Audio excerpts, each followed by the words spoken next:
I'm not going to lie. I've had a sort of rut for the past few months. I felt as though the person who was supposed to accept me for who I was didn't really see me as a black man, and they didn't think the problems that were going on in the community were actually going on.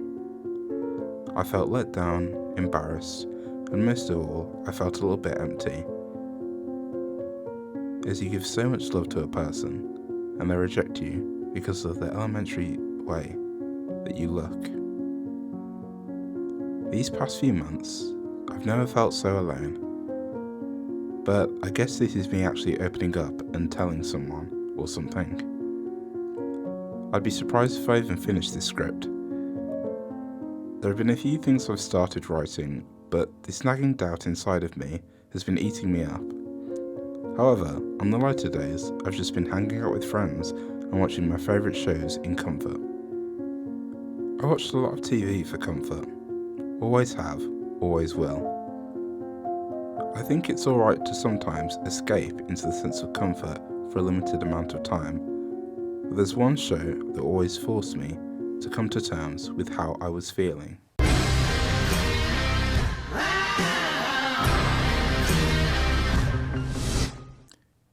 Lucifer is first and foremost a police procedural about the devil solving crime.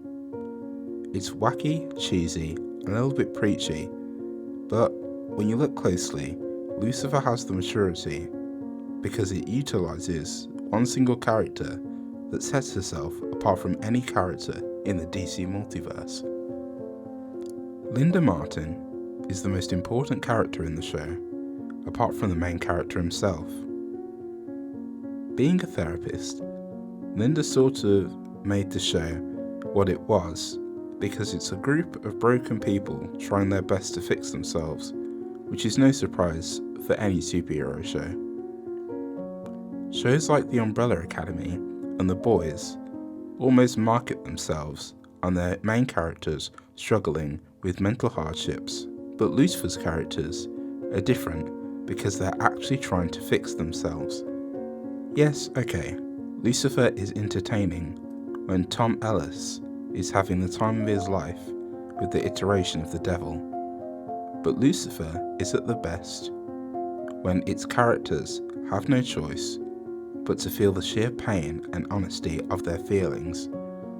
It's almost gut-wrenching and awfully human when Linda makes celestial beings realise they're more human than they take credit for. That their anger shouldn't be mistaken for holy rage, but hidden pain that they've repressed for thousands of years. Lucifer and Chloe Decker solve the coolest cases, but the greatest battle that the show conveys is the battle that Lucifer has with himself. His devil face, and in one of the seasons, his devil wings, are manifestations of nagging doubt that he feels with the self-loathing of eons of existence. When we see him almost brought to tears by the sight of his demon wings, we are almost horrified because that's how humans feel when anxiety or any bad feeling rushes over them. The wilting of Amenadiel's wings signifies how he does not feel worth of the elevation that he's given as an angel.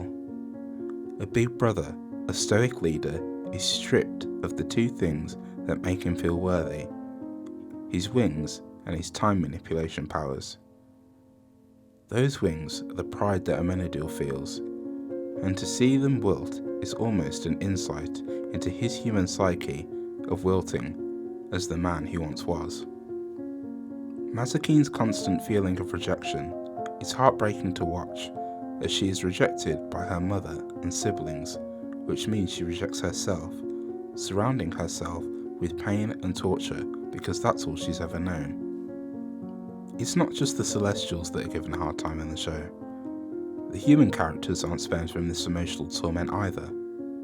As Ella struggles with the ideology of religion, violent tendencies, and being the odd one out of the group that she considers her second family. Her worst fears are always brought to life as she dates a serial killer, that leans into the violent tendencies that she constantly hides back.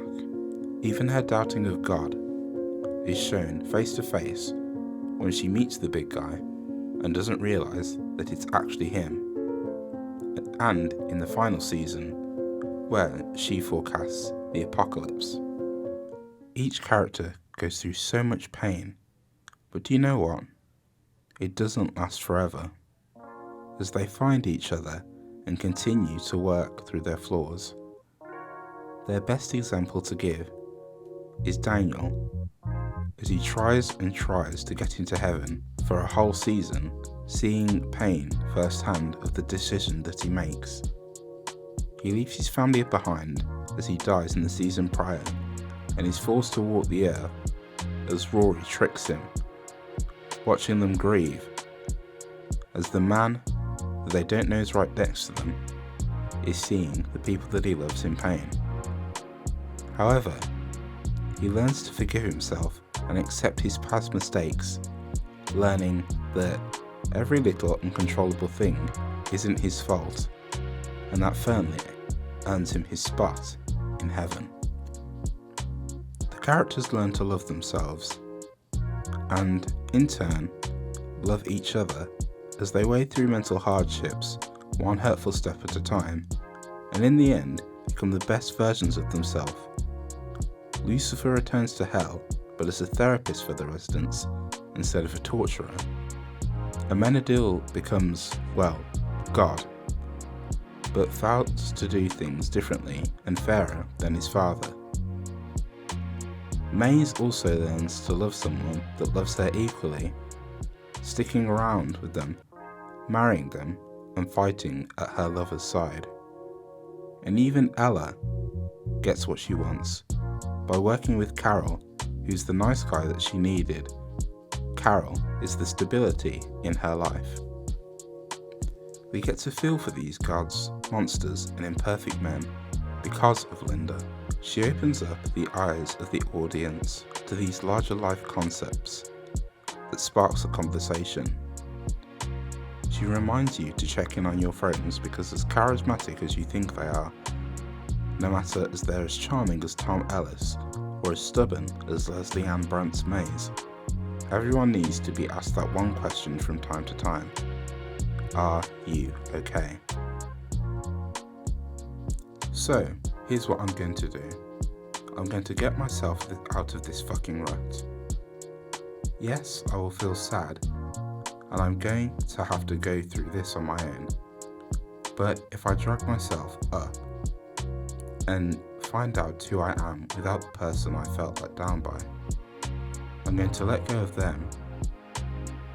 They were a big part of my life, but I keep going backwards and thinking about them.